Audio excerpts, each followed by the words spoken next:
जी महामुनिराज की जय जय जय। जय बोलिए गुणायतन प्रणेता संघ का समाधान करता भावना योग प्रवर्तक तरुणाई के प्रखर वक्ता पूज्य मुनिवर श्री प्रमाण सागर जी महाराज की जय जय जय। मुनि संघ की जय जय जय।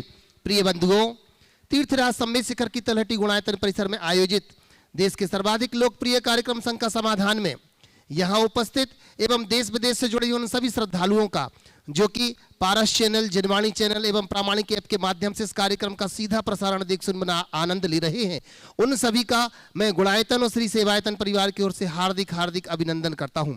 बंधुओं, यह कार्यक्रम प्रारंभ हो उसके पूर्व अपन पूज्य श्री के चरणों में चलते हैं नमोस्तु निवेदित करने के लिए। आए मेरे साथ आप सभी शामिल हो जाएंगे। भो स्वामी नमोस्तु नमोस्तु नमोस्तु। प्रिय बंधुओं, हमें बड़ी प्रसन्नता है लोगों ने गुणायतन से जुड़ने का जो अपना उपक्रम किया है। आज हमें बड़ा हर्ष हो रहा है जिन्होंने आज अपने आप को गुणायतन से ट्रस्टी के रूप में जोड़ लिया है। मैं बड़े सम्मान के साथ आज उन्हें आवाज दे रहा हूं। जिन्होंने आज प्रथम शांति धारा भी की थी, ऐसे संस्थापक सदस्य ट्रस्टी के रूप में जो जुड़े हैं, श्रीमती इंदिरा जी सेठी, धर्मपत्नी स्वर्गीय मोतीलाल जी सेठी, श्री मनोज जी सेठी, श्रीमती संगीता जी सेठी, श्री श्रेयान जी सेठी कोलकाता से हमारे बीच में। मैं निवेदन करता हूं वो आए, पूज्य श्री के चरणों में पहुंचे और इनका अभिनंदन करने के लिए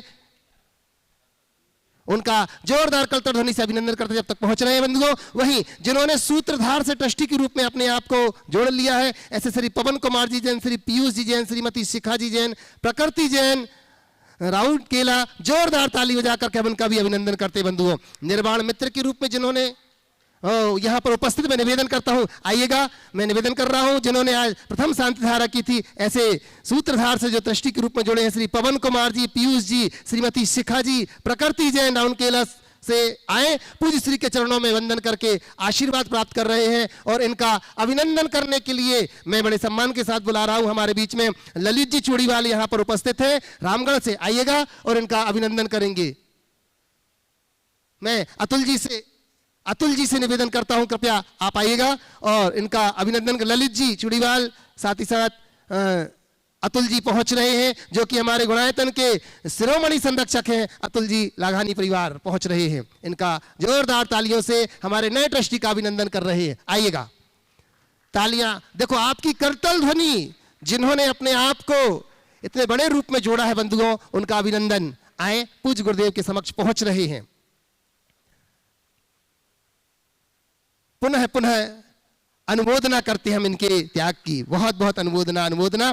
और बंधुओं, वहीं जिन्होंने निर्वाण मित्र के रूप में अपने आप को जोड़ा है, ऐसे स्वर्गीय श्री प्रमलावेन रमणीक लाल जी संघवी की स्मृति में श्री सेजल जी संघवी कोलकाता से जोरदार ताली बजा करके हम उनका अभिनंदन करते हैं। निर्वाण निधि के रूप में जिन्होंने अपने आप को जोड़ा है, श्रीमती शिल्पी जैन, श्री संदीप जी जैन गाजियाबाद से, स्वर्गीय महेंद्र कुमार जी संघवी की स्मृति में श्री भारती संघवी, दीपक कुमार जी संघवी कोलकाता से जोरदार तालियां बजा करके हम इनका अभिनंदन करते हैं। आइए बंधुओं, प्रारंभ हो आज का हमारा यह सत्र, जहां असंख्य भव्य जीवों को जिन्होंने समाधान की नौका दी है, ऐसे पूज्य गुरुदेव हम प्रमाण सागर जी महाराज के चरणों में चलते हैं निवेदन करने के लिए। इस प्रश्न को लेकर के श्री सुभाष जी चौधरी महाराज श्री आपके चरणों में वंदन करते हुए निवेदन कर रहे हैं, प्रश्न कर रहे हैं। महाराज श्री, मेरी जिज्ञासा यह है कि हम दूसरों से उम्मीद रखते हैं तो वह पूरी नहीं होती, तो हमें बहुत दर्द होता है। उम्मीद मरने नहीं देती और दर्द जीने नहीं देता। उम्मीद मरने नहीं देती, दर्द जीने नहीं देता। तो महाराज श्री, हमें ऐसा क्या करें, समाधान कीजिए। उम्मीद मरने नहीं देती, दर्द जीने नहीं देता, तो ऐसा क्या करें? न ज़्यादा उम्मीद पालो, न झमेला पालो। ज़्यादा उम्मीदें रखोगे तो ये हाल होगा। कदाचित किसी से उम्मीद हो भी तब तक कोई कठिनाई नहीं, जब उम्मीदों की पूर्ति का प्रबल आग्रह न हो। यदि हम उम्मीदों के प्रति आग्रही नहीं बनते हैं तो कदाचित उम्मीदें पूरी न होने पर भी हमारी जो व्यग्रता बेचैनी है कम हो सकती है। मीना जी चौधरी जोधपुर से नमोस्तु निवेदित करते हुए कह रहे हैं, गुरुदेव मेरी जिज्ञासा यह है कि कुछ लोगों के सीने में दिल की जगह कैलकुलेटर होता है। क्या? कुछ लोगों के सीने में दिल की जगह कैलकुलेटर होता है। कैलकुलेटर। हाँ, हाथ मिलाने से पहले हिसाब लगा लेते हैं कि मुझे इससे कितना फायदा होने वाला है। तो महाराज श्री कृपया अपने शब्दों में इस पर प्रकाश डालिए कि हमें ऐसे लोगों से क्या करना चाहिए। देखिए, कई तरह के लोग होते हैं। कुछ लोगों का जो सोच ही होता है पूरी तरह कैलकुलेटिव होता है, वो व्यावसायिक सोच रखते हैं, और ऐसे लोगों से हमें बहुत ज़्यादा खुलना नहीं चाहिए। उनके साथ वही दृष्टिकोण रखना चाहिए जैसे एक व्यापारी के प्रति रखते हैं। आप समझ लें, जैसे किसी की दुकान में आप जाते हैं तो कोई भी सौदा लेते हैं तो हिसाब किताब लगा के लेते हैं, वो भी सौदा आपको हिसाब किताब से ही देता है। तो ऐसे लोग जिनका स्वभाव पूरी तरह कैलकुलेटिव है, उनसे भी हम जब कभी कोई बात करें तो हिसाब किताब देख करके करें ताकि हिसाब बराबर हो सके। मोतीलाल जी रामसर से नमोस्तु निवेदित करते हुए कह रहे हैं, गुरुदेव निवेदन करता हूं कि गुरुदेव मैं आपके प्रवचन एवं शंका समाधान प्रायः सुनता हूं, भावना योग भी करता हूं।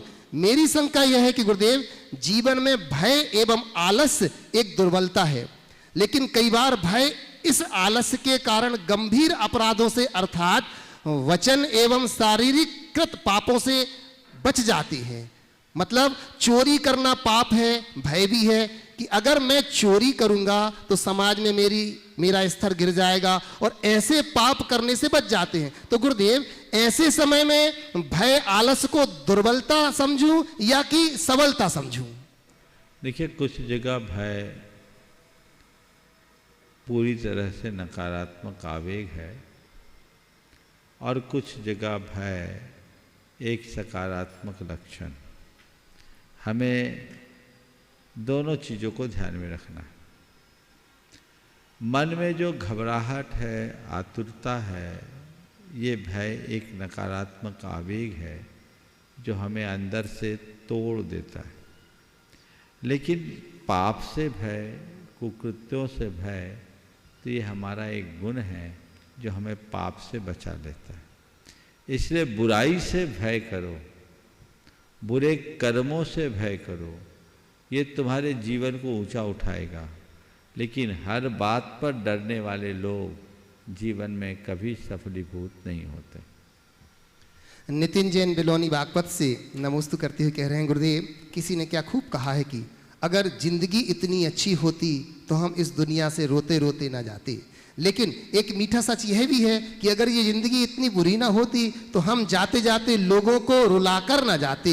तो महाराज श्री ये जिंदगी कैसी है, कृपया समाधान कीजिए। जिंदगी अगर अच्छी होती तो हम रोते रोते नहीं आते, और ज़िंदगी अगर मीठी नहीं होती तो रोते रोते न जिलाते। आपने पूछा है जिंदगी सच्ची में कैसी है ना? तो मैं तो ये कहूँगा, कड़वी को मीठी बनाने की कला ही जिंदगी है। रोते हुए हम आए हैं, रुलाते हुए जाएं तो समझना हमने अपने जीवन को सफल कर लिया। लेकिन वे लोग जीवन में कतई सफल नहीं होते जो रोते हुए आते हैं, रोते हुए जीते हैं और रोते हुए ही मर जाते हैं। रोते हुए आना एक प्रकृति का लक्षण है। ऐसा कहा जाता है कोई बच्चा जन्म के समय न रोए तो ये अच्छी बात नहीं मानी जाती। तो रोते हुए आना कोई बुरा नहीं है, लेकिन रोते हुए जीना अच्छी बात नहीं, समझे? अच्छे हंसते हुए जियो और रुलाते हुए मरो, ये एक कामयाब व्यक्ति की पहचान है। वो अपने जीवन में घट जाए, जीवन धन्य हो जाए। आपको पता है हम रोते हुए क्यों जीते हैं? रोते हुए जन्मते क्यों हैं? रोते हुए इसलिए जन्मते हैं कि जन्म के पहले हमें बहुत संघर्ष करना पड़ता है। मां के कोख से बाहर आने में जतन करना होता है। उस संघर्षण जन्य पीड़ा के कारण बच्चा रोता है। लेकिन एक पल रोने के बाद जब वो आंखें खोलता है तो उसे समझ में आता है अब संघर्ष खत्म हो गया, अब केवल हर्ष है। और व्यक्ति अपने जीवन का उत्कर्ष कर ले तो वो अपने जीवन को एक नई ऊंचाई प्रदान कर सकता है। रोते हुए आएगा, हंसते हुए जिएगा और रुलाते हुए इस दुनिया से जाएगा। अरहंत जैन पटना से सुभाष जी का भी ऐसे ही कुछ प्रश्न था। महाराज जी नमोस्तु निवेदित करते हुए कह रहे हैं कि जिज्ञासा है कि हंसते हुए चेहरे का अर्थ यह नहीं होता कि उसके जीवन में दुखों की गैर हाजिरी है, बल्कि इसके अंदर परिस्थितियों को संभालने की क्षमता है। तो महाराज श्री हमें परिस्थितियां संभालने के लिए क्या करना चाहिए, कृपया हंसते हुए जीने का मतलब ये नहीं है कि उसके जीवन में दुखों की गैर हाजिरी है, अपितु परिस्थितियों को संभालने की क्षमता बिल्कुल यथार्थ है। और मैं आपसे कहता हूँ, जीवन में प्रसन्नता बनाए रखने का मतलब ये नहीं है कि हमारे जीवन में सब अनुकूलताएं आ जाए। जीवन की प्रसन्नता को टिकाए रखने का मतलब केवल ये है कि चाहे जैसी परिस्थिति हैं हम उनमें समायोजन कर सकें। और यदि अपने मनस्थिति को परिस्थिति के अनुरूप ढालने की कला हमने विकसित कर ली तो हमें कभी कोई रुला ही नहीं सकता। हम लोग रोज़ ये पंक्तियाँ दोहराते हैं, होकर सुख में मग्न न फूलूं, दुख में कभी न घबराऊं, इष्ट वियोग अनिष्ट योग में सहनशीलता दिखलाऊं। तो ये जो उक्ति है इष्ट वियोग अनिष्ट योग में सहनशीलता को दिखलाने की, वो हमारे भीतर घटित होनी चाहिए। और हर परिस्थिति के साथ अपने मन को ढालने की क्षमता विकसित करनी चाहिए। ये मत सोचना कि जो व्यक्ति जिसे हम सुखी मानते हैं उसको सब अनुकूलताएं हैं। जब तक हमारा मन हमारे अनुकूल नहीं होता हम सुखी नहीं हो सकते। मीना चौधरी जोधपुर से नमोस्तु निवेदित करते हुए कह रहे हैं, गुरुदेव मेरी जिज्ञासा यह है कि हमारा विश्वास पहाड़ को भी खिसका सकता है, पर हमारा एक शक हमारे जीवन के दुखों का पहाड़ खड़ा कर सकता है। तो हे महाराज श्री हमें अपना विश्वास बनाने के लिए क्या क्या करना चाहिए, कृपया समाधान। विश्वास पहाड़ों को खिसका सकता है और एक शक दुखों का पहाड़ खड़ा कर सकता है। बहुत अच्छा वाक्य है। पूछा है अपने विश्वास को बनाए रखने के लिए क्या करना चाहिए। सबसे पहली बात, अगर अपने विश्वास को कायम रखना है तो अपने मन में शक उत्पन्न नहीं होने देना चाहिए। शक को उत्पन्न न करने के लिए हमारा संवाद कायम होना चाहिए, अपना कम्युनिकेशन गैप नहीं होना चाहिए। संवादहीनता से संदेह बढ़ता है। हमें अगर किसी से कोई बात है तो उससे उसकी स्थिति समझना चाहिए, संवाद करना चाहिए। कई बार लोग उल्टा कर लेते हैं, किसी के प्रति किसी प्रकार का पूर्वाग्रह होता है और पूर्वाग्रह से ग्रसित होकर अपनी अलग धारणा बना लेते हैं और उसी गुना भाग में लग जाते हैं। सामने वाले से संवाद किए बिना अर्थ का अनर्थ कर देते हैं। तो हम संवाद कायम करें, जितना बन सके किसी के प्रति संवादहीनता ना होने दें। तीसरी बात, चीज़ों को समग्रता से देखने की कोशिश करें। आधी अधूरी जानकारी हमें उलझा देती है। हम आधी अधूरी सूचनाओं के आधार पर जब निर्णय ले लेते हैं तो हमारा विश्वास खंडित होता है।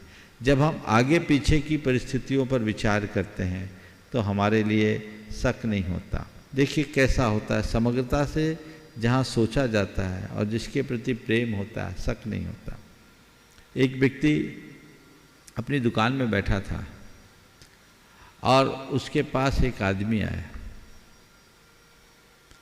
उसने कहा कि भैया तुम्हारे भैया तो तुम्हारे बारे में बहुत गलत जानकारी दे रहे हैं, मार्केट में पूरी गलत बात फैला रहे हैं। बोले क्या बोल रहे हैं? बोले वो तो फेल हो गया है, उसकी बहुत सारी देनदारियां हैं, उसका तो धंधा चौपट हो गया है, इससे तो आपकी रेपुटेशन खराब हो गई, पूरे बाजार में आपकी रेपुटेशन खराब हो गई। बोले भैया ने बोला? हाँ। बोले भैया ऐसा नहीं बोल सकते। नहीं जी मैंने सुना है, आपके भैया ने बोला है, मैंने सुना है। ठीक है आपने सुना होगा, पर मुझे नहीं लगता कि भैया ऐसा बोल सकते हैं। बोले भी होंगे तो उसकी कुछ वजह होगी, मैं भैया से बात करूंगा। उसने उस व्यक्ति को बिल्कुल भी भाव नहीं दिया, वो व्यक्ति चला गया। थोड़ी देर बाद भाई का फोन आया और भाई का फोन आया, बोला देख मुझे माफ़ करना, मैंने तेरे लिए आज गलत खबर बाजार में फैलाई। बोले क्यों, क्या बात हो गई, ऐसी क्या बात हो गई? बोले भाई मेरे पास कुछ लोग आए थे जो तेरे यहाँ रेट डलवाने की कोशिश में लगे हुए थे कि इसके पास बहुत है, तो मैंने सोचा अगर ये काम हो जाएगा तो तेरा बड़ा नुकसान हो जाएगा, तो मैंने तेरी ये झूठी खबर फैला दी, मुझे माफ़ करना। बोला भैया मुझे मालूम था आप मेरे साथ ऐसा कभी नहीं कर सकते। बस ये सोच अगर बन जाए तो कभी शक होगा। अगर मान लो ऐसे व्यक्ति को, देखो मेरे पास रिकॉर्डिंग है तेरे भैया की, बोला है रिकॉर्डिंग धरे रहा, पर मैं जानता हूं, मेरी अंडरस्टैंडिंग क्लियर है, तो पहली बात शक को उत्पन्न ना होने दे, संवाद कायम रखे, समग्रता से सोचे, और कुछ भी हो अपनी अंडरस्टैंडिंग बना के चले, समझ को खंडित ना करे। यदि ये चारों बातें अपने जीवन में आत्मसात कर लिए तो किसी के प्रति शक नहीं होगा। और थोड़ा बहुत शक होना तो फिर भी चलता है, पर कई बार शक के कारण जीवन नरक हो जाता है। पत्नी ने थाली में दाल परोसा और पत्नी से पूछो इसमें नमक है कि नहीं, तो कोई बात नहीं, चलेगा, नमक डाला या नहीं, ये इसमें कोई दिक्कत नहीं है कि तुमने थाली में दाल परोसी, दाल में नमक डाला या नहीं, इसमें कोई भरोसा नहीं। पर कोई कह दे इसमें जहर तो नहीं है, तो खाना ही जहर हो जाएगा। तो ये हमें देखना चाहिए, अपने दायरे को वैसे ही व्यवस्थित बना करके चलना चाहिए, तभी हम काम कर पाएंगे। ठीक है। अप्रत्यक्ष प्रत्यक्ष मैं यहाँ पर आमंत्रित करूंगा। उसके पूर्व बंधुओं आपको एक पुनः शुभ सूचना दे रहा हूं। आगामी 26, 27, 28 मई को पूज्य श्री के सानिध्य में गुणायतन परिसर में ही भावना योग शिविर का आयोजन किया जा रहा है, जिसमें आपसे निवेदन करूंगा कि प्रामाणिक ऐप के माध्यम से आप अपना रजिस्ट्रेशन करा लें, क्योंकि मात्र 200 लोगों के लिए ही यहाँ पर व्यवस्था दी जा रही है। जो पहले आएगा वो पहले पाएगा, और प्रति व्यक्ति मात्र 1100 रुपए की राशि रखी गई है। इसमें 3 दिनों की संपूर्ण व्यवस्था है। गुणायतन आपको देगा, भावना योग किट भी आपको दी जाएगी। बंधुओं आप उसमें जरूर शामिल हो, जरूर शामिल हो। लीजिएगा, मैं प्रथम प्रश्न के रूप में यहां पर आवाज दे रहा हूं। हमारे बीच में श्रीमान ललित जी चूड़ीवाल रामगढ़ से है, और उसी के साथ तैयार रहेंगे संजय जी सेठी रामगढ़ से। बोलो।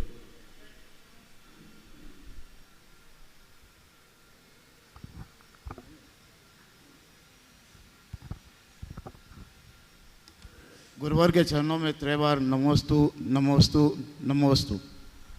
गुरुवर, जैसा कि अभी ज्ञात हुआ है कि भावना योग का शिविर 26, 27, 28 तारीख को यहाँ लगने जा रहा है। गुरुवर, जो प्रत्यक्ष रूप से इस कार्यक्रम में शामिल होंगे वो निश्चित रूप से इसका लाभ लेंगे, लेकिन जो प्रत्यक्ष रूप से इसमें शामिल नहीं हो पाएंगे वो इसका किस तरह से लाभ लें, कृपया मार्गदर्शन करें। वो अगले शिविर की प्रतीक्षा करेंगे। देखो, भावना योग का तो असली आनंद यहाँ आने पर ही है, इसलिए आनंद लेना है तो प्रत्यक्ष आओ। और इस बार का जो भावना योग का शिविर है वो कुछ हटके होगा, एडवांस होगा। इसमें कुछ दिन भर की एक्टिविटीज होगी। मैं 1-2 दिन में पूरे दिन भर की चर्या भी आपको बता दूंगा, जिसमें आदमी अपने अंदर एक ट्रांसफॉर्मेशन घटित करे। इसलिए ये शिविर हो रहा है, इसका लाभ लीजिए। कोशिश कीजिए 3 दिन के लिए पूरे शिखर जी में आकर अपने आप को भावना योगमय बनाए।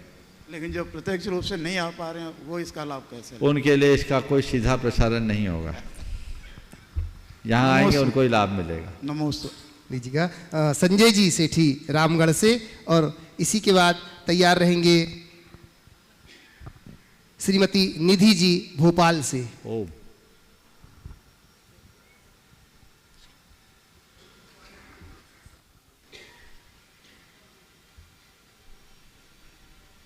पूज्य गुरुवर के चरणों में त्रैबार नमोस्तु नमोस्तु नमोस्तु। गुरुवर, ऐसे तो इस मन से इस शंका का बहुत बार समाधान किया जा चुका है जो मैं उठाने जा रहा हूँ, और अभी भी आपने एक अपने मेरी भावना का कोटेशन जो दिया उसमें भी इसका समाधान कुछ हद तक निहित है।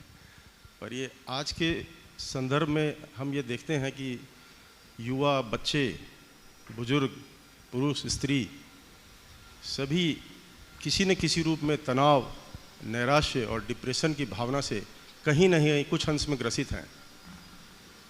और इसका समाधान वो ऐसी जगह खोजते हैं जो कृत्रिम है, जबकि हमारे दृष्टांतों में कई पुराने हमारे प्राचीन ग्रंथों से ये सार निकलता है कि क्षितिजल पावक गगन समीरा, पंच देव मिल बना शरीरा।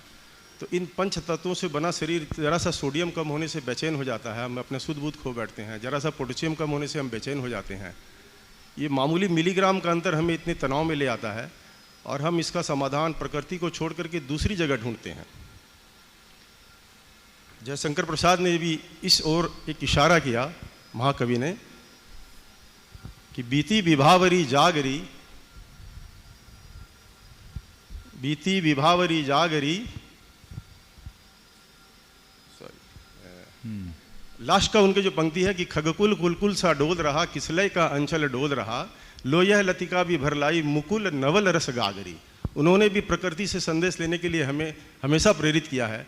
तो हम ये चाहते हैं कि हमारे इस मंच से एक ऐसा संदेश हो जो कि प्रकृति से संदेश ले हमारे युवा, हमारे लोग, कि हमें अपनी इन तनाव का, नैराश्य का समाधान जो प्रकृति पल पल हमें संदेश देती है उससे लेना।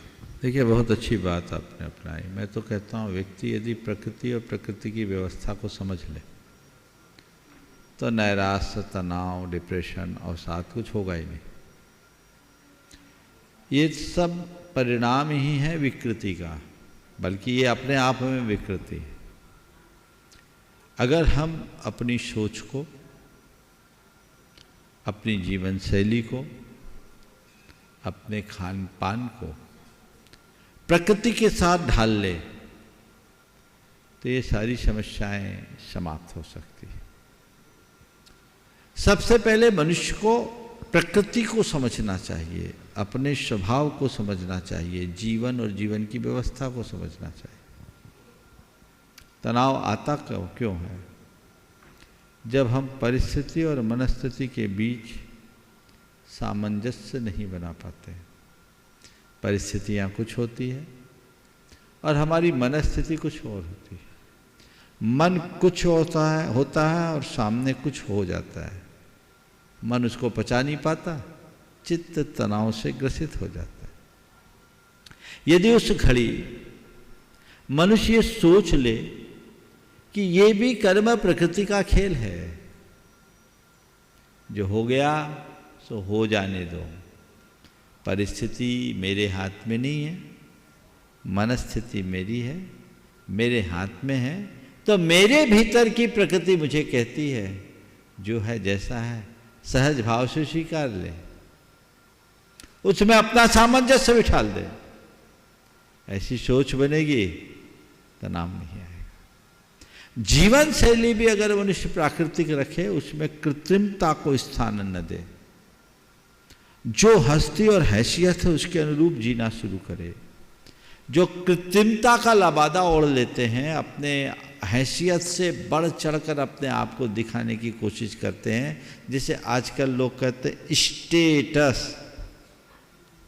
तो ऊपर का स्टेटस आदमी को अंदर से फटीचर बना देता है।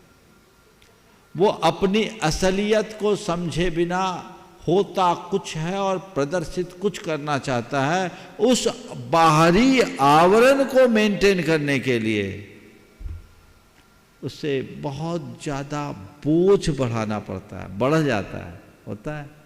अरे भाई, तुम जैसे हो साधारण हो, उस रूप में रहो ना, तुम्हारे सामने कोई समस्या ही खड़ी नहीं होगी। लेकिन तुम हो कुछ और दिखाओगे कुछ तो समस्याएं ही समस्या होगी। तो अपनी जीवन शैली को ठीक करें और खान पान में भी हम ध्यान रखें।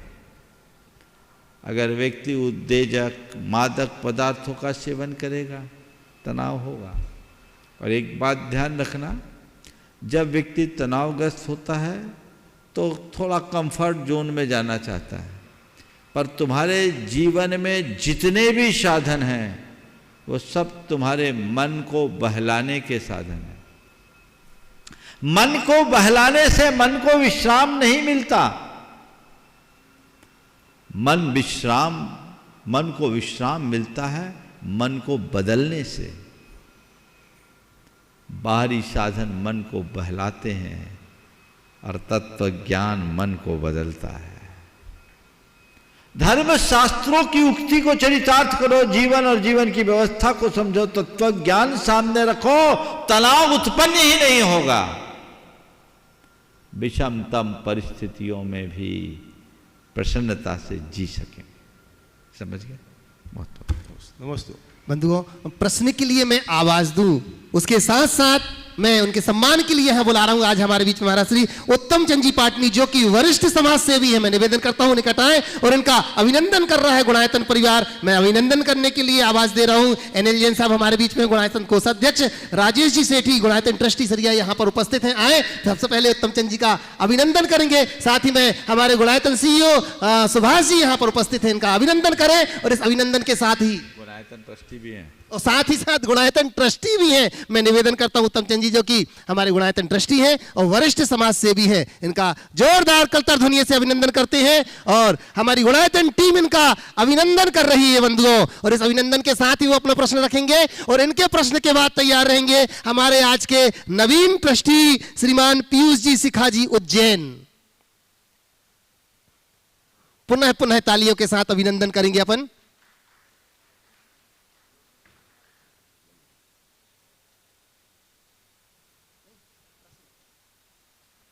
आइएगा। पुनः सामाजिक कार्यों में जिन्होंने अपना जीवन समर्पित किया है बंधुओं, ऐसे शख्स का अभिनंदन करते हुए गुणायतन परिवार बड़ा हर्षित हो रहा है। और अपना प्रश्न रख रहे हैं वो उत्तम जी।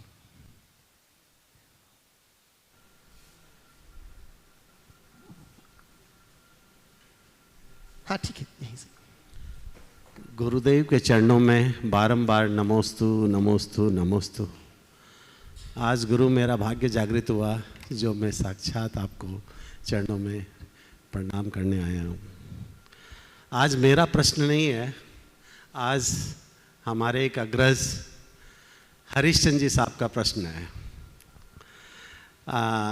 मैं ये बोलना चाहता हूँ कि आज से 1987 में एक ट्रस्ट की जागृति हुई जिसका नाम भगवान पार्श्वनाथ दिगंबर जैन ट्रस्ट है। उसके अध्यक्ष हमारे हरीशचंद्र जी देहरादून वाले हैं और उन्होंने आज एक बहुत बड़ा आशीर्वाद आपसे पाया है। उन्होंने कहा है कि हाँ बोलो।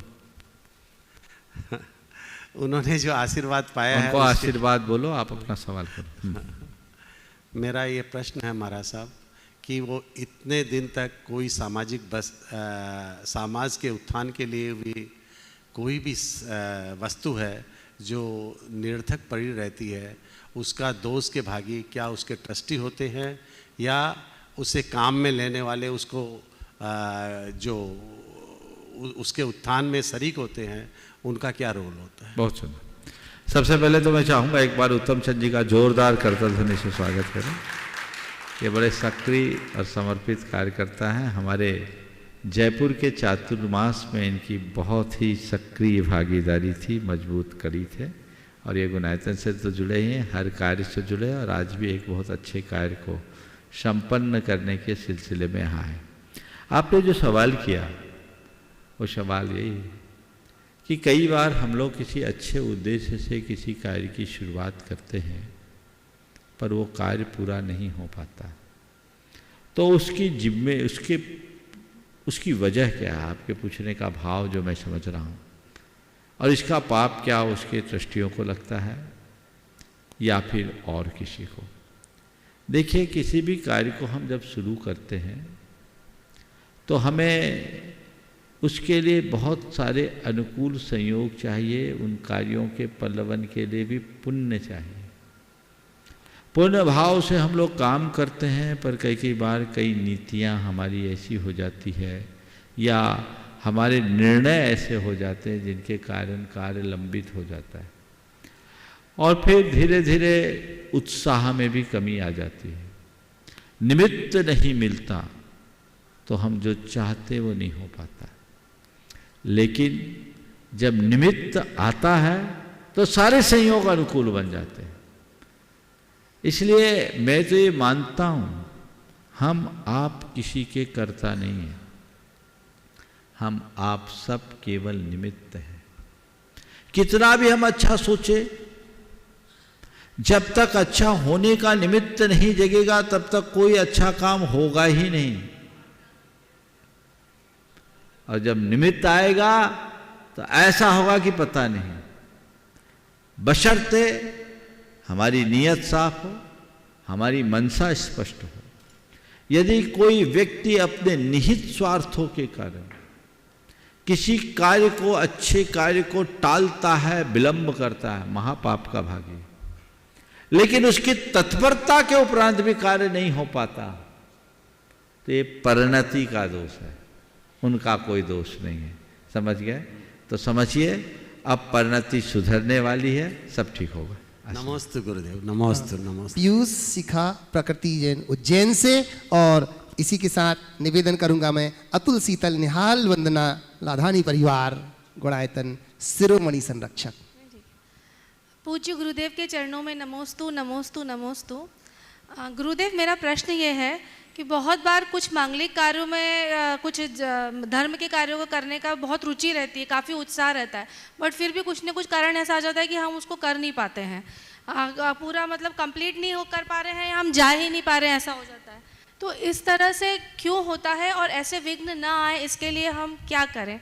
कृपया मार्गदर्शन। श्रेयांशी बहुविघ्नानि, अच्छे कार्य में विघ्न तो आते ही हैं, उससे हमारे लगन की परीक्षा होती है। हम अच्छे कार्य करना चाहते हैं और फिर नहीं हो पाता, तो नहीं हो पाता और नहीं करते, इनमें अंतर है। यदि हम कोई कार्य नहीं करते हैं तो ये हमारा प्रमाद है, और नहीं कर पाते तो ये हमारा दुर्भाग्य है, संयोग की कमी है। तो ऐसे के लिए हमें भावना भानी चाहिए। कई चीज़ें ऐसी होती है, घर गृहस्थी है, चाह करके भी नहीं आ पाते। कई लोग हैं टिकट बना लेते हैं और कोई ऐसी समस्या आती है कि फिर वो नहीं हो पाता। तो इसमें हमें ये देखना चाहिए कि एक बार ऐसा हो, 2 बार ऐसा हो, तो तीसरी बार हम अपना रास्ता खोल लें, संकल्पित हो जाए और भावना भाए। अच्छे कार्य की भावना भाने से वो शीघ्र संपन्न होते हैं।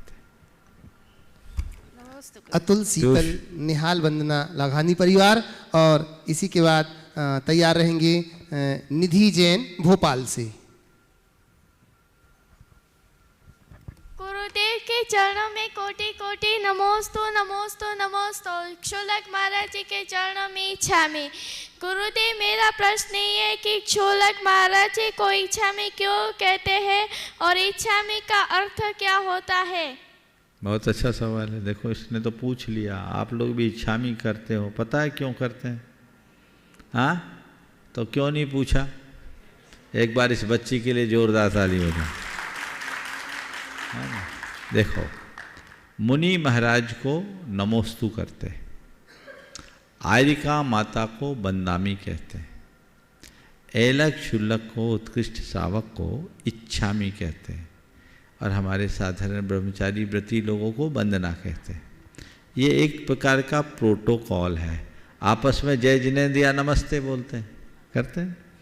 तो ये कौन किस लायक है उसके लिए हम कैसे शब्द से उनका सत्कार करें, अभिवादन करें। समझ गए? क्षुल्लक जी को इच्छामी करने का मतलब ये है कि आप जिस पथ पर चल रहे हो हम उसकी इच्छा करते हैं, हम उसकी अनुशंसा करते हैं, हम भी उस पथ का अनुमोदन करते हैं। ये भाव समझ गए? नमोस्तु गुरुदेव, नमोस्तु गुरुदेव। निधि, श्रीमती निधि जी भोपाल से। और इसी के बाद निवेदन करूंगा श्री नरेंद्र जी वीणा जी झांझरी कोडरमा से। दयालु कृपालु गुरुदेव के चरणों में कोटि कोटि नमन।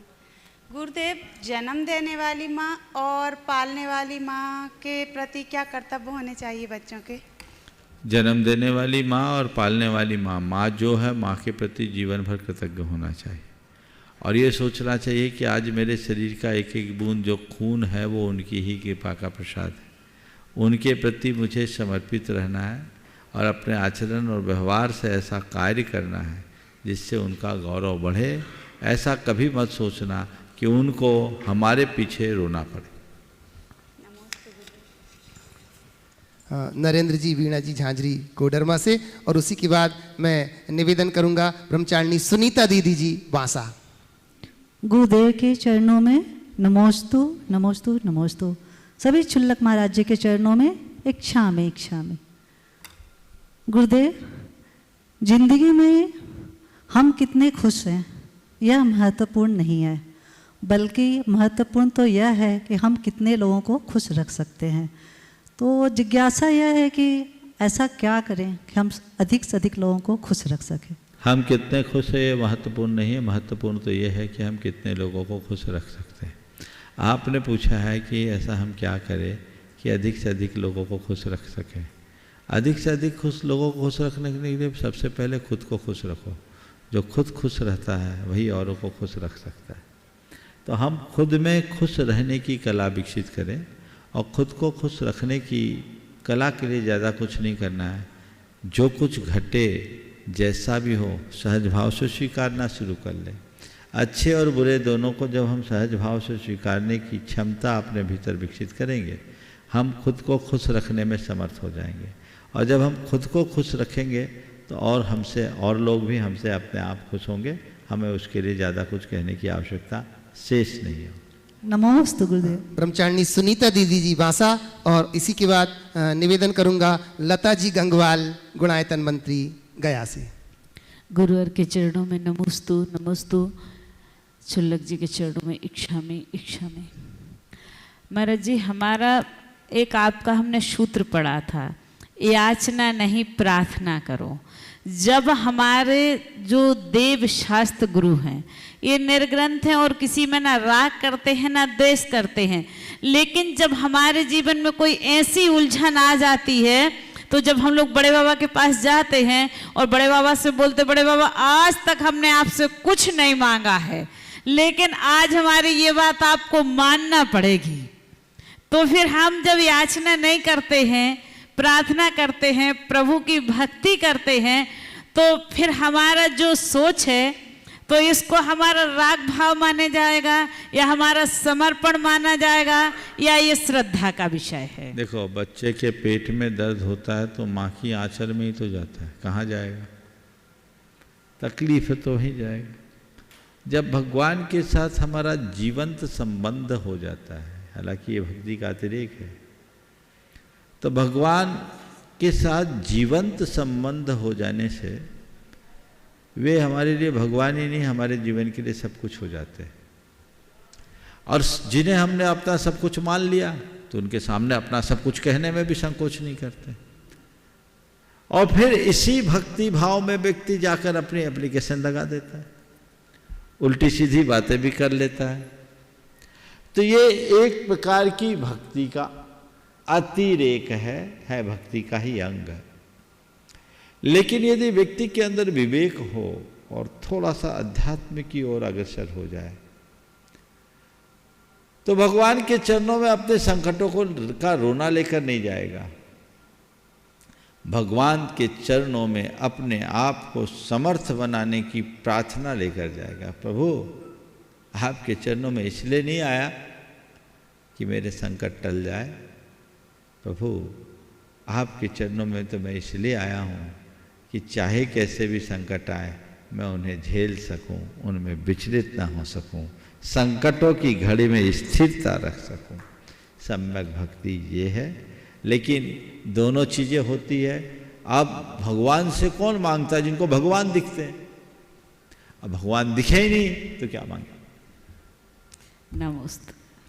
लता जी गंगवाल गया से गुणायतन मंत्री, और इसी के बाद निवेदन करूंगा ब्रह्मचारी विकास भैया जी छत्रपति संभाजी नगर। नमोस्तु महाराज श्री। छुल्लक जी के चरणों में इच्छा में।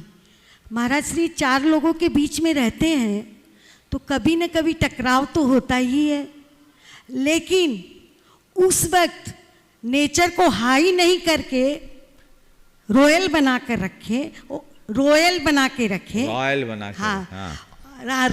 के रखे और टेम्परेचर को लो बना कर रखे। तो महाराज जी उन लोग के बीच में खुशहाली छाई रहेगी। तो ये कैसे होगा महाराज जी? हाँ, नेचर को हाई न बनाकर रॉयल बनाए और टेम्परेचर को लो रखे, हाई न बनाए।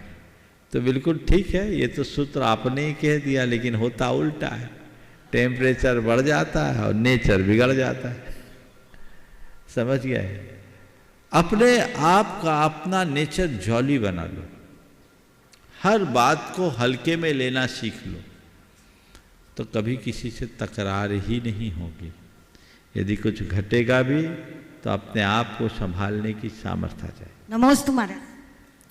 ब्रह्मचारी विकास भैया जी छत्रपति संभाजी नगर से, और उसी के साथ कल्याणमणि जी झांझरी ईसरी उदासीन आश्रम से।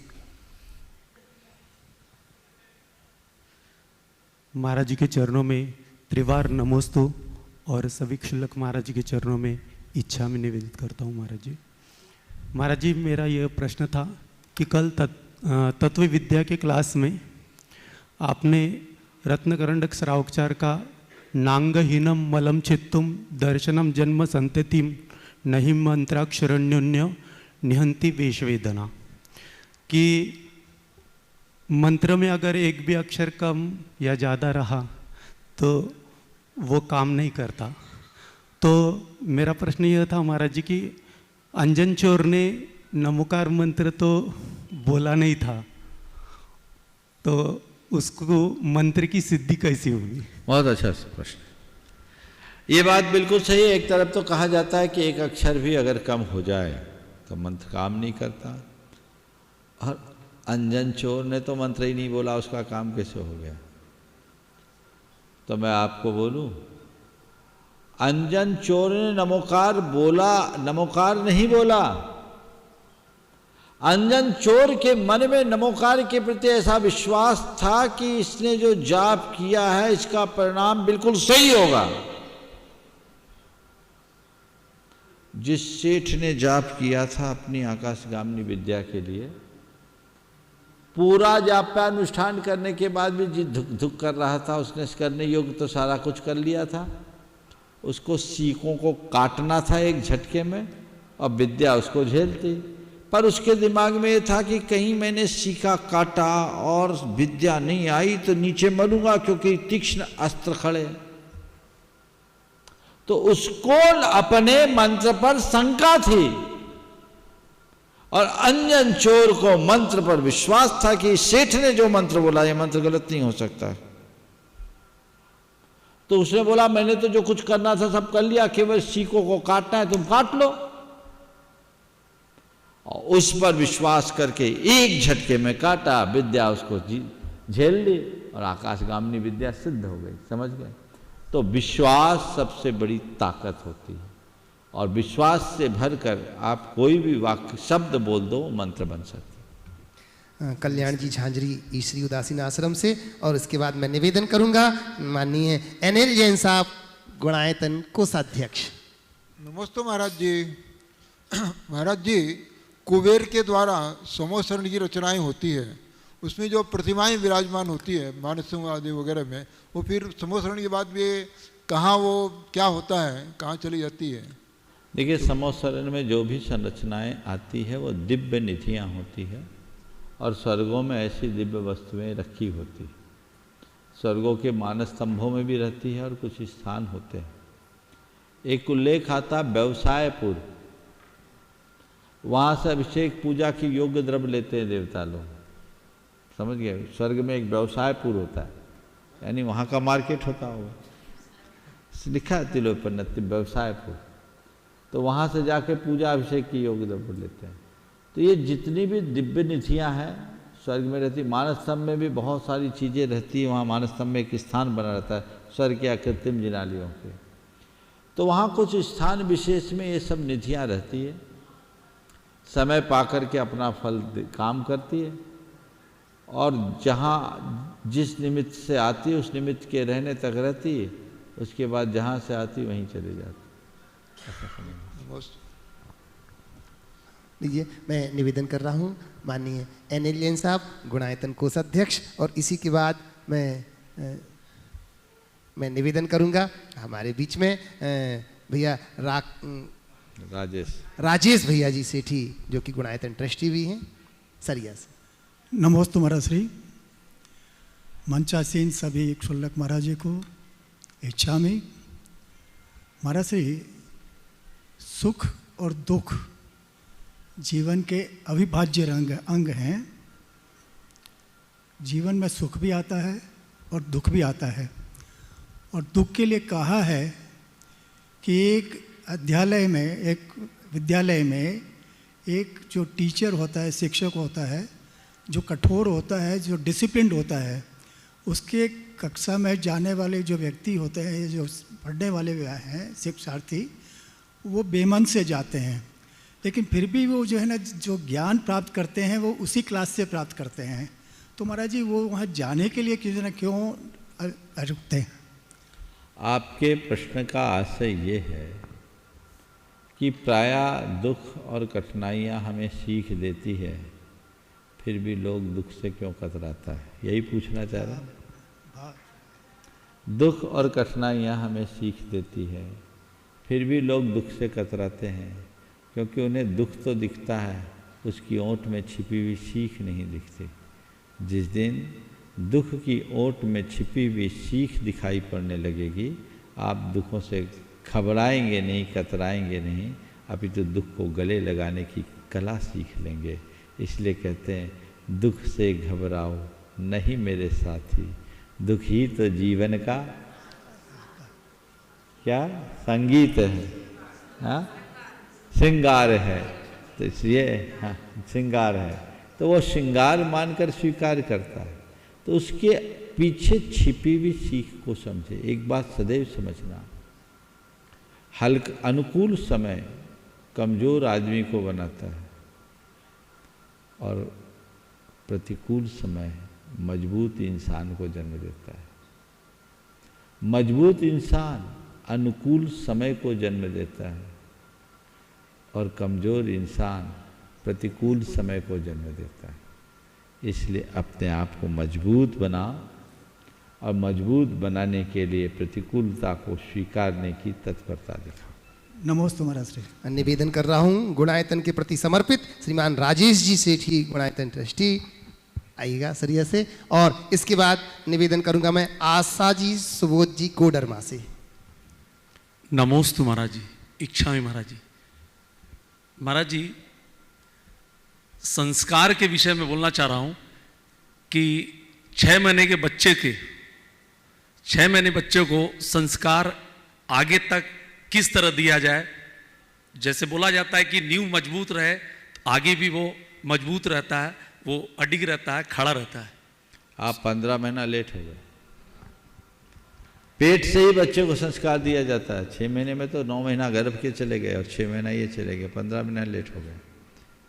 पेट से ही संस्कार दो, और ये माँ की भावनाओं पर निर्भर करता है। माँ का जैसा व्यवहार होता है, बच्चों के ऊपर वैसा प्रभाव पड़ता है। पेट में बाहर आने पर भी वही सब चीज़ें होनी चाहिए। बच्चों के सामने वैसा ही आचरण और व्यवहार करना चाहिए जिससे बच्चों के संस्कार पल्लवित हों। उनको हमें आत्मा का स्वरूप समझाना चाहिए। लोरियों में ललित कला, काव्य कला, आमोद प्रमोद की बातें सीखनी चाहिए और करनी चाहिए, जिससे उसके जीवन में कला गुणों का विकास हो। बच्चे के सामने किसी प्रकार का दायित्वहीन आचरण नहीं करना चाहिए। लेकिन आजकल प्रायः माँ बाप अपने बच्चों के साथ अच्छा व्यवहार नहीं करते या बच्चों के सामने अच्छा व्यवहार नहीं करते, जिसका विपरीत प्रभाव बच्चों पर पड़ता है और उससे बच्चों का जीवन बर्बाद हो जाता है। भगवान का नाम याद कराने की जगह सिनेमा का गीत याद कराएंगे। किसी को हाथ जोड़ना सिखाने की जगह कहेंगे मम्मी पापा को थप्पड़ मार या मम्मी के बाल खींच। ये चीज़ें बचपन में खेल खेल में आप करा देते हैं। तो जिसने मम्मी को बचपन में ही मम्मी की बाल खींचने या पापा के थप्पड़ मारने की बात सिखाई है, बड़ा होकर घर से धक्का दे के निकाले तो क्या आश्चर्य। सही बातें सिखानी चाहिए, सही बातें समझानी चाहिए, तब उसका परिणाम सही होगा। नमोस्तु आशा जी, सुबोध जी कोडरमा और अंतिम सुलोचना जी झांझ। अब तो छुलक जी। पूज्य छुलक जी से मैं निवेदन करूंगा, हमारे समादर सागर जी महाराज से इसके बाद। बोले परम पूज्य गुरु प्रमाण सागर जी महाराज की जय। महाराज श्री के चरणों में नमोस्तु नमोस्तु नमोस्तु। मंचासीन सभी छुलक जी को मेरा इच्छामी इच्छामी इच्छामी। महाराज श्री, प्रश्न मेरा नहीं है, माता जी का है कि मुनि महाराज लोग रात्रि में कितने समय तक, कितनी बजे तक बोल सकते हैं, और क्या वीडियो कॉल मोबाइल वगैरह में बात कर सकते हैं? मुनि महाराज रात्रि में कितने बजे तक बोल सकते हैं? मुनि महाराज को तो दिन में भी ज़्यादा बोलने का विधान नहीं है, तो रात में क्या बोलना? कितनी समय तक, मतलब उसका कोई समय ऐसा विधान नहीं कि इतने बजे तक ही बोलना, जितना कम बोलो उतना अच्छा है। और क्या वीडियो कॉल वगैरह में मोबाइल में बात कर सकते हैं? ये वीडियो कॉल वगैरह की आजकल चलन आप लोगों ने बना ली है। मुनि महाराजों को इन साधनों से जितना दूर रखो उतना अच्छा है। नमस्ते महाराज। लीजिए, मैं निवेदन कर रहा हूँ पूज्य शुल्लक श्री। हाँ, सुलोचना जी। हाँ, अच्छा सुलोचना जी, मैं सुलोचना जी झांझरी, फिर उसके बाद में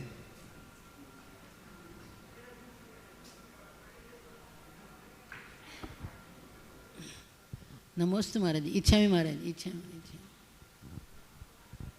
महाराज जी, मेरा प्रश्न ये है कि आजकल कई साधु लोग आहार जब लेते हैं तो पाटा नहीं लगाते हैं, पाटे हटा देते हैं, और अपने यहाँ देखा कि पाटा पे खड़े होकर के आहार लेते हैं। तो उसमें क्या फर्क पड़ता है? जो पाटा निकाल देते उनको पाटा निकाल के दो, जो पाटे पे खड़े होके होते हैं पाटे में खड़े होके दो। इसमें कोई सैद्धांतिक बात नहीं है, इसमें दिमाग मत उलझाओ, आहार हो जाए ये सोचो। चलिए छुलक जी। मैं पूज्य समादर सागर महाराज जी से निवेदन करता हूँ, और उसी के साथ फिर आदर सागर महाराज जी से निवेदन करूँगा। नमोस्तु भगवान। प्रश्न पद्म पुराण से है कि जब रावण को वो ब्रह्मा ने कोर्ट का पता बताया, रास्ता दिखाया, तो वो ब्रह्मा ने जब रावण को कोर्ट का मार्ग दिखाया, तो उससे कहती कि मैं तुमसे विवाह करना चाहती हूँ, और वो कहता है कि तुम तो मेरी गुरु माँ हो, जो तुमने मुझे सही मार्ग दिखाया, रास्ता दिखाया।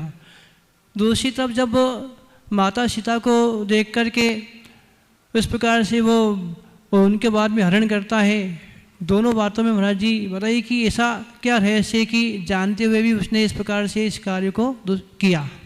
देखिए, बहुत अच्छी बात आपने आज जो लिखित की। रावण का एक चरित्र हम सब देखते हैं कि रावण बड़ा अभिमानी था और वो कामी भी था, लेकिन रावण के चरित्र को जब हम दूसरी तरफ देखते हैं, जो प्रसंग आपने अभी प्रकट किया, जो जैन पद्म पुराण के अनुसार है कि एक उपरंभा नाम की रानी जो नलकुबर राजा की पत्नी थी, नलकुबर राजा ने अपने किले में चारों ओर मायामय कोट बना रखा था, उसमें घुस पाना बड़ा मुश्किल था। कूटनीतिक तरीके से रावण ने उपरंभा के माध्यम से अंदर जाने का रास्ता जाना, अंदर गया और नलकुबर को बंदी बनाया। उपरंभा ने अपने मन का अभिप्राय जब रावण के सामने प्रकट किया, तो रावण ने उसे समझाते हुए कहा कि आपने मुझे रास्ता बताया, और जो रास्ता बताता है वो गुरु के समान होता है। आप तो मेरी माँ के समान हो गए, मैं आपके इस भाव को पूरा नहीं कर सकता। नलकुबर भी मेरी ही तरह पराक्रमी राजा है, आप उसमें ही संतुष्ट रहो। एक ब्याहता नारी को किसी पर पुरुष के प्रति आसक्त होना अच्छी बात नहीं है। ये रावण का एक उज्जवल चरित्र है। लेकिन कभी कभी जब किसी का विनाश होना होता है तो कहते हैं विनाश काले विपरीत बुद्धि। सीता के प्रति उसका मन मुग्ध हो गया। हालांकि सीता हरण के उपरांत भी उनने सीता के साथ किसी भी प्रकार का दुर्व्यवहार नहीं किया, क्योंकि वहां भी वो एक प्रतिज्ञा में बद्ध था कि जब तक कोई स्त्री मुझे नहीं स्वीकारेगी मैं उसे हाथ नहीं लगाऊंगा। सीता निष्कलंकित रही, नहीं तो रावण आतताई था, कुछ भी कर सकता था, वो प्रतिज्ञा में बंधा रहा। मेरा मानना है रावण कामी नहीं मानी था। उसे ये तो समझ में आ गया कि सीता अब मेरी नहीं होने वाली, लेकिन इसके बावजूद वो सीता को लौटाने का मन इसलिए नहीं बनाया कि अगर सीता को लौटाता हूं तो लोग क्या कहेंगे, रावण विद्याधर राजा था, भूमि गोचरी, राम से डर गया, ये मेरे जीवन में नहीं हो सकता। उसके मान ने ही उसका पतन कराया। तो काम से भी भयानक है मान। हमें इसके प्रति सावधान रहना चाहिए। इस प्रकार आज के इस सत्र को परम पूज्य गुरुदेव के चरणों में नमन अर्पित करते हुए यहीं पर विराम। बोलिए परम पूज्य आचार्य गुरुवर श्री विद्यासागर जी महाराज की जय जय।